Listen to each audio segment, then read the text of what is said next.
Chapter 9. Tysel Park, Singapore. The lid on the enamel kettle started rattling, and Arlene, the head housekeeper, reached for the kettle on the hot plate and poured some boiling water into her tea mug. She relaxed into her armchair and breathed in the earthy, musky scent of the Ying Di Hongcha, which before taking her first sip. For the past 2 decades, her younger brother had been sending her a parcel of this tea every year from China, wrapped in layers of brown paper and sealed with old-fashioned yellow Scotch tape. These tea leaves were grown in the hills above her village, and drinking it reminded her of her last connection with the place where she was born. Like so many girls of her generation, Li Ling left her tiny village on the outskirts of Yingtak when she was just 16, taking a boat from Canton to an island far away in the Nanyang, the southern seas. She remembered how most of the other girls who were crammed into the stifling little cabin had wept bitterly every night on their voyage, and Arlene wondered if she was a bad person to be feeling not sadness but a sense of excitement. She had always dreamed of seeing the world beyond her village, and she didn't care if it meant leaving her family. She was leaving a difficult home, a father who died when she was 12, and a mother who seemed to have resented her since the day she was born. Now at least she could do something to quell that resentment. In exchange for a modest sum of money that would enable her brother to go to school, she would go abroad, take the vow of celibacy that every black and white Ama was asked to, and be tied to serve an unknown family in a strange new world for the rest of her life. In Singapore, she had been brokered to work for a family called the Tays. They were a couple in their late 30s with 2 sons and a daughter, living in a mansion more lavish and luxurious than she had ever dreamed was possible. Actually, it was a rather unspectacular bungalow off Serangoon Road, but to Arling's untrained eyes, it might as well have been Buckingham Palace. There were 3 other black and white Amas like her in their household, but they had been there for years. Arling was a new girl, and for the next 6 months, as she was assiduously taught the finer details of the domestic arts, which for her meant learning how to properly clean, varnish wood and silver. One day, the most senior maid announced, "Mrs. Tay thinks you're ready. Pack your belongings. We're sending you to the Yongs." It was only then that Arlene realized that her time at the Tays household had been a training ground, and she had passed some sort of unspecified test.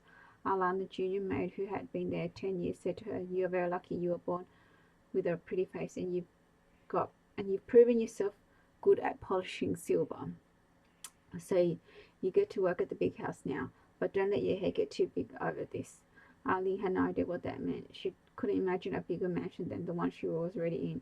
She soon found herself in the passage seat of the Austin Healey, with Mr. Tay at the wheel and Mrs. Tay in the back seat, and she would never forget that drive. They had entered what seemed like a jungle road, and at a clearing they pulled up to a grand wrought iron gate, painted light grey.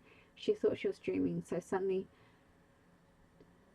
come upon this strange ornate gate in the middle of nowhere. A fierce-looking Indian jagger wearing a crisp olive uniform and a bright yellow turban emerged from the sentry house and scrutinized them closely through the car window before ceremoniously waving them through the gates. Then they drove up a long winding gravel lane that had been cut through the thick trees, giving way to an avenue lined with majestic palm trees, until suddenly the most magnificent building she had ever seen came into sight. "What is this place?" she had asked, suddenly become afraid. "This is Tyersall Park, the home of Sir James Young. You will be working here from now on," Mrs. Tay informed her. "Is this the governor of Singapore?" Arlene asked in awe. She never knew house could be this immense. It was like one of the grand old buildings on the Shanghai waterfront she had once seen on a postcard. "No, but the Youngs are far more important than the governor." "What does Sir James do?" "He's a doctor." "I never knew doctors could be so rich." "He's a wealthy man, but this house actually belongs to his wife, Su Yi." "A lady owns this house?" Aileen had never heard such a thing. "Yes, she grew up here. It was her grandfather's house." "He was my grandfather too." Mr. Tay turned to Arlene with a smile. "This is your grandfather's house. Why are you not living here then?" Arlene asked, puzzled. "Ah, stop asking so many questions," Mrs. Tay scolded. "You will learn more about the family in due course. I'm sure that other servants will fill you in on all the gossip very fast. You will quickly see that it is Su Yi who rules over everything. Just work very hard and be sure that you never do anything to upset her, and you'll be fine." Arlene had done more than fine. Over the next 63 years, Arlene had done more than fine. fine. Over the next 63 years, she rose from being one of 12 junior maids to become one of the young family's most trusted nannies, having helped raise Suyi's youngest children, Victoria and Alex, and then in the next generation, Nick. Now she was the head housekeeper, overseeing a staff that at its peak reached 58, but for the past decade had remained at 32. Today, as she sat in her quarters drinking tea and eating a few Jacob cream crackers smeared with peanut butter and Wilkins & Sons red currant jam, one of the strange Western habits she had picked up from Philip Young, a round smiling face suddenly appeared at her window. Talk! My God, I was just sitting here thinking of your grandmother, and suddenly you appear, Ling gasped. Ling Jie, didn't you know I had no choice but to come this afternoon? Her Imperial Highness summoned me. Talk reminded her in Cantonese. I have forgotten, my head is jumbled with a million things today. I can only imagine. Hey, I hate to make your life more difficult, but do you mind? Talk held up a metro shopping bag full of clothing. These are Mama's dresses. Of course, Arling said, taking the bag. Talk was a cousin of the Yongs through Suyi's side, and Arling had known his mother, Bernice Tay, since she was a girl. She was the daughter of the couple who first took Ailing in for training when she was roving in Singapore. Bernice regularly smuggled some of her finer clothes to be cleaned at Tyersall Park, knowing there was a full team of launderers that washed every piece by hand, air-dried them in the sun, and ironed them with lavender-scented water. There wasn't a finer laundering service on the entire island. Mama wants to show you this Samfu. The fastening hook came off. Don't worry, I will have it sewn back for her. I know this vintage Samfu. So you gave it to her years ago. Out of another bag, Talk produced this bottle of Chinese rum. Here for Mama. Hi, I tell your mother she shouldn't have bothered. I still haven't finished the bottle she gave me years ago. A year ago. When do I have time to enjoy this? If I had to run this place like you do, I would be drinking every night. Said with a chuckle. Should we go up now? Arling should getting out of her chair. Sure, how is Her Imperial Highness today? Irritable as always. Hopefully I can fix that. Talk replied cheerily. Talk was a frequent presence at Tyersall Park, not because she was a beloved relation, but because of his expertise in catering to the needs of his more privileged cousins. Over the past 2 decades, Talk had smartly leveraged his family's connections and found a 5-star Lobang.com, an exclusive luxury concierge service that serves the most spoiled Singaporeans, from procuring that beluga black Bentley Bentayga months before it is hit the market, to arranging coveted Brazilian butt lifts or board mistresses. Crossing the quadrangle that separated the servants' wings from the main house, they passed the kitchen garden, which was meticulously planted with rows of fresh herbs and vegetables. Oh my, look at those little red chili pads. I'm sure they must be extra hot, Talk exclaimed. Yes, burn your mouth hot. Let's not forget to pluck some for your mother. We also have too much basil right now. It's just gone wild. Do you want some of that too? I'm not sure that Mama would do with that, isn't it? And Angmor herb. We use it here for the Thai dishes. The Thais use basil a lot in the cooking, and also sometimes Her Imperial Highness demands fancy Angmor food. She likes this disgusting sauce called pesto. It takes so many of the basil leaves just to make one little batch of pesto sauce, and then she eats only a tiny plate of linguine with pesto, and the rest gets thrown out. A young maid walked past some, and switching to Mandarin, Arling ordered, Lan, can you pick a big pack of the chili patties for Mr. Tai to take home? Yes, ma'am, the girl replied shyly before darting off. Very cute. She's new, Talk asked. Yes, and she's not going to last long. Spends too much staring into her phone when she knows she's not allowed. All these young China girls don't have the same work ethic as my generation did. Arling complained as she led Talk through the kitchen, where half a dozen cooks sat around an enormous wooden work table, deep in concentration as they meticulously folded little bits of pastry. Sure, you're making pineapple tarts, Talk said. Yes, we always make a huge batch whenever Alfred Shane comes to town. But didn't I hear that Alfred brought over his own Singaporean chef to England, some Hainese hotshot? Yes, but Alfred still prefers our pineapple tarts. He complains that it's not the same when Marcus tries to make it in England, sometimes about the flour and water being different. Crazy rich bastard, Talk thought to himself. Even though he had been coming here for as long as he could remember, he never ceased to be awed by Tyersall Park. He had, of course, been into many homes of the high and mighty, but nothing else comes close to this. Even the kitchen was impressive beyond belief.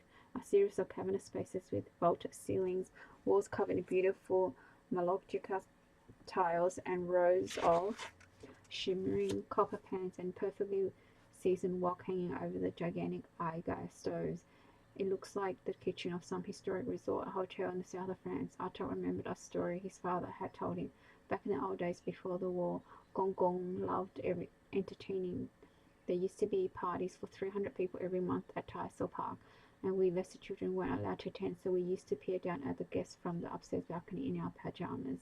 Taking a service staircase to the second floor, they walked down another hallway leading to the east wing. There, Artaud found his cousin Victoria Young on the sofa of the study room adjoining her bedroom, going through stacks of old papers with some of her personal maids.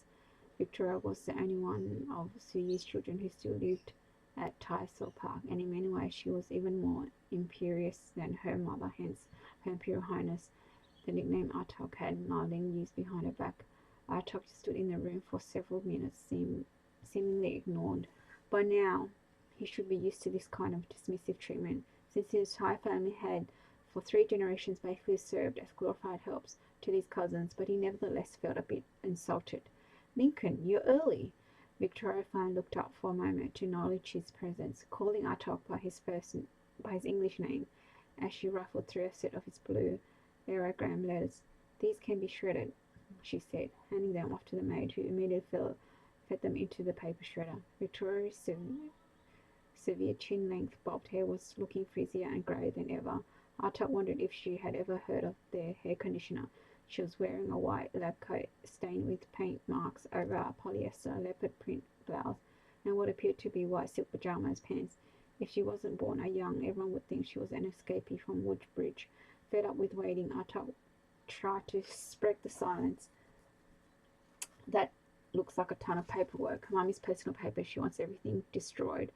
Are you sure you should be doing this? Wouldn't some historians be interested in great Auntie Suyi's letters? Victoria frowned at Artaud. Precisely why I'm going through all of them. Some will say for the National Archives or the museums if there's anything relevant. But anything personal Mummy wants gone before she dies. Artaud was taken aback by how matter-of-fact Victoria put it. He tried to change subject to more pleasant matters. You'll be pleased. Everything is on schedule to be delivered. The seafood supply is sending a big truck tomorrow. They promised me the very best lobster, jumbo prawns, Dungeness crabs. They've never gotten such a large private order before. Good, Victoria nodded. Artaud was pleased with the huge kickback he was getting from the seafood supplier, but he still found it hard to believe that the 2 tired daughters-in-law of his cousin Catherine Young, Akara, Suyi's second eldest child, subsisted on a diet of shellfish and nothing else. But I managed to track down their mineral water bottler in Adelboden, Artaud said, so they can have all the water here in time. Well, it's coming to Switzerland, so it will take about a week. Kat and her family arrived on Thursday. Can't you have it air freighted? It is being air freighted. Well, we can get them to rush on it, or have some other courier service do it, if these people can't get it here fast enough.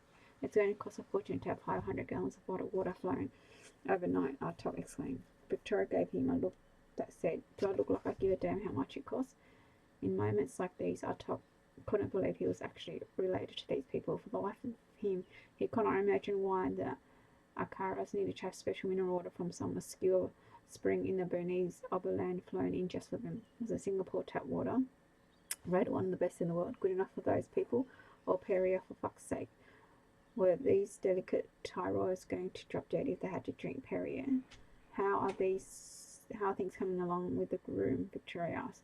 The team will be here to install everything tomorrow morning. I've also rented 2 mobile home units which we can park behind the French walled garden. This is where the doctor and nurses can be based, since you don't want them in the house, Artaud reported. It's not that we don't want them in the house, but between Alex and Malcolm coming in from Hong Kong and the Akaras bringing all their maids, there's just no room. Artaud was incredulous. This was the biggest private house in Singapore. He had never been able to count how many bedrooms there actually were, and they couldn't even find space for the dedicated medical team that were moving in to care for their dying mother. How many maids is Aunt Cat bringing? She usually brings 3 of her own, 5 when Taksin joins her, but with all her sons and their wives coming, goodness knows how many of them will show up, Victoria sighed. The team from Mount E came earlier today to do the assessment, and they think the best place to set up the Mount cardiac care unit is in the conservatory, he said, trying to reason with his cousin. Victoria shook her head irritably. No, that won't do. Mummy will want to be upstairs in her own bedroom. At that point, Arlene felt like she had to interrupt. But Victoria, this conservatory is perfect. They won't have to transport her upstairs. Not to mention the medicine machine and generator is scheduled for any noise in the service wing, and they can set up all the machine in the adjoining dining room and have wiring brought in right through the conservatory doors. It's no use arguing. Years ago, when I was suggesting Mummy that she move her bedroom downstairs so that she didn't have to keep climbing the stairs, she said to me, I will never sleep downstairs. The servants sleep downstairs, and the only members of my family who have ever slept downstairs have gone in their coffins. Trust me, she'll expect everything to be set up in her bedroom. Top had to resist rolling her eyes. Even from her deathbed, Great Auntie Siyi was still trying to control the whole world, and a little gratitude from Her Imperial Highness would have been nice. He had worked non-stop to make all this happen in a record time, and Victoria hadn't uttered thank you even once. Just then, a maid knocked softly on the open door and peered in. What is it? Victoria asked. I have a message for Arlene, the maid said in a very soft voice. Well, come in here and tell it to her. Don't just stand there sulking by the door, Victoria scolded. Sorry, ma'am, the maid said, glancing at Arlene nervously. The guard house called. Mrs. Alexandra Cheng and family arriving. What do you mean arriving? Arlene asked. They're pulling up in the house now, but they aren't supposed to be here until Thursday like everyone else, Arlene groaned. Oh, for heaven's sake, did they give us the wrong dates? Victoria fumed. Arlene looked out the window and saw that it wasn't just Alex and her husband. Malcolm getting out of the car. There were 6 cars, and the whole damn family was pouring out of them. Alistair Cheng, Cecilia Cheng, Monko and her husband Tony with their son Jake, and who was that stepping out of the car in a white linen suit? Oh dear God, couldn't be. She looked at Victoria and Fanny, but Eddie is here. Victoria groaned. Alex didn't say he was coming. Where are we going to put him? It's not just him, Fiona and the children here too. Good God, he's going to kick up a fuss and demand the pearl suite again. And that's reserved for Catherine and Tuxin when they arrive on Thursday. Arlene shook her head. Actually, Catherine's lady maid in Bangkok called me to say that Adam and his wife should have the pearl suite. But Adam is a younger son. Why on earth should he get the pearl suite? Apparently Adam's wife is the daughter of some prince who made ranks higher than Taksin, so they must have the pearl suite. Oh yes, I forgot about all the protocol nonsense. Well, Arlene, it would be your job to deliver the news to Eddie. Victoria smiled wryly.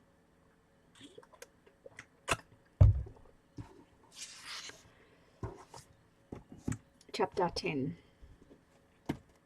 Portofino Elite Estates, Shanghai.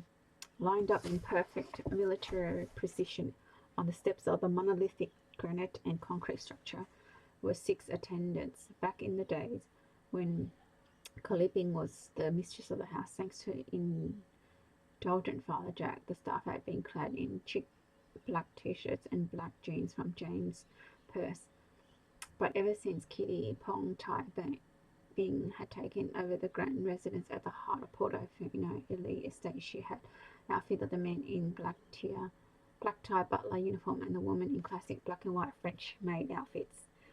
As the convoy of black Audi SUV pulled up to the house, Kitty, her daughter Giselle, her infant son Harvard, and the children's nannies alighted from the car, and the line of staffers bowed in unison before scurrying around to gather all their luggage. "Oh, it's good to be home," Kitty squealed, kicking off her red Alcazura suede fringe and dazzle sandal as she entered the great hall, which was now reduced to a construction site with scaffolding against the walls, plastic tarp on all the furniture, and exposed wiring hanging from the ceiling. In an effort to remove every last reminder of Colette's taste, Kitty had spent the past year collaborating with Thierry Catrix, the celebrated interior designer who worked only with billionaires. She designed every last square inch of the estate.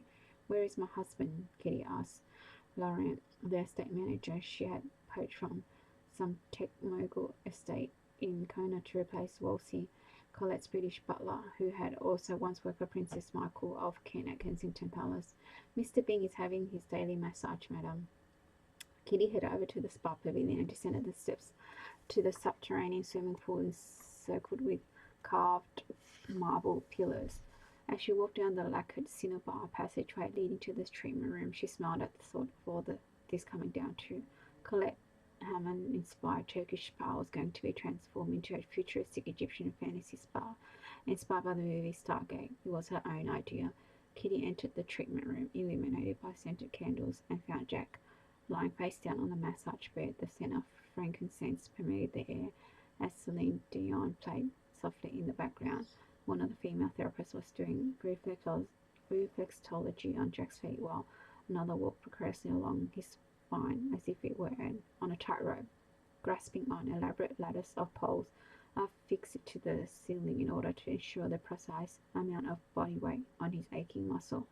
Wow, that's it, that's the spot. Jack groaned through his face cradle as a woman standing on his back dug the ball of his left foot into a muscle below his shoulder blades. Look like someone's having a good time, Kitty declared.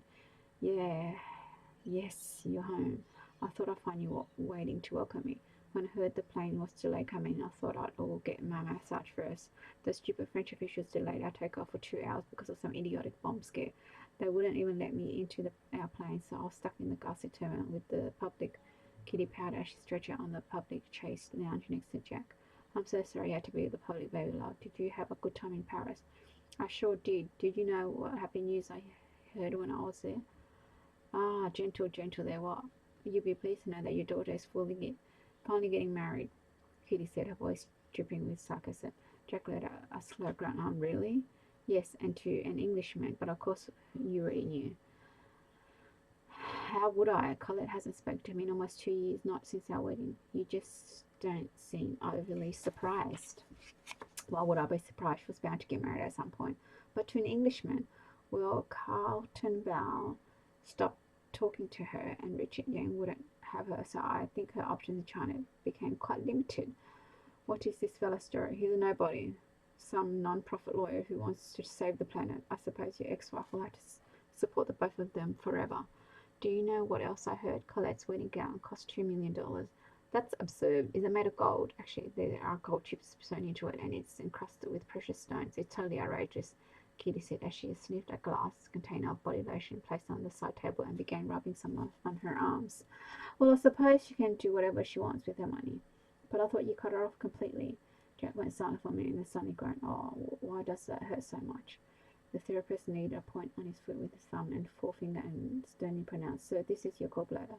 It's totally inflamed. I think you must have consumed too much cognac and oily food last night. Did you have those fried oysters, abalone noodles again when I told you not to?" Oh, let go, Jack screamed. Jack answered me. Why did you mean by her money? Kitty pressed on, oblivious to his pain. Jack sighed in relief as the therapist finally released his foot. Colette receives income from a trust fund. It was part of my divorce settlement with Lai Dai. Why is this the first time I'm hearing of it? Well, I didn't want to bore you with the details of my divorce. I thought Lady Lai Dai only got $2 billion. She did, but as a condition of her walking away and not making any more noise, I had to set up a trust fund for Colette. Oh, really? And how much is that trust fund worth? Jack murmured something in a muffled tone. Speak up, honey, I can't hear you. You said, what in US currency? About $5 billion? You gave your daughter $5 billion? Kitty bolted upright on the chaise lounge. I didn't give her $5 billion. She gets the income from a trust worth about $5 billion. It's all tied to shares in my companies anyway, so her income fluctuates every year depending on the dividend yields, and it's only for her lifetime. And what happens after her lifetime? It will go to any children she has. Suddenly visions of Colette and her future half-white children began flooding into Kitty's mind. She could see Colette in a white summer dress running barefoot through a field in the English countryside with laughing golden-haired kids. She began to seethe quietly as she calculated the figures in her head. Even if the trust was getting a measly 1% interest on $5 billion, this meant that Colette, who she always presumed was being supported by her poor mother, who only had $2 billion, would get at least $55 in pure income every year, and her unnaturally photogenic children, who wouldn't even know their Chinese grandfather, would also benefit from this. So where does this leave us? Kitty said in grave tone. What do you mean? If you've set aside as much money for your darling daughter, who, by the way, won't even speak to you anymore, and her half-bred children that haven't even been born yet, what are you doing for your other children and your poor wife? I don't understand your question. What do I do for you? I work my balls off for you, and you have a fantastic life and get everything your heart decides. Didn't you just spend $10 million in Paris. It was only 9.5. I'm a Chanel preferred client and they give me a special discount. But say something happens to you, what happens to me? Kitty demanded. Nothing's going to happen to me, but don't worry, you'll be well taken care of. What do you mean by well taken care of? You've also got a $2 billion trust, so I'm worth not as much as your daughter, Kitty thought to herself, feeling her anger boil. And now how much is Harvey getting? Harvey is my son. He'll get everything else, of course. And let me remind you that it's a great deal more than $5 billion. And Giselle, I don't see why I need to leave to sell anything. She's going to inherit all the Thai billions one day. Kitty stood up from the Chase lounge and walked towards the door. It is so interesting to know this. I can see where your true priorities lie now. What's that supposed to mean? You're not really thinking of me or our children, Kitty said, her voice shaking with emotion. Of course I am. No, you're not. You're not thinking of us at all. Baby love, don't be unreasonable. Not so hard there. Jack yelled at the therapist who had climbed up on the massage table and was now kneading his arms with the full weight of her bare feet. So you spend too much time sitting. This is why your buttocks hurt so much. I'm barely stepping on them, the woman said in her soothing tone. And I cannot believe you would give your daughter $5 billion just like that, after all she's done to you, Kitty cried. Ouch. Oh, Kitty, you're not making any sense. Colette is my only daughter. Why should it matter if she gets $5 billion when I give you everything you want? Ayah, Jack moaned. Stop hard on his ass and stomp on his saggy balls while you're at it, Kitty shouted, fleeing the room in tears. Thanks for listening.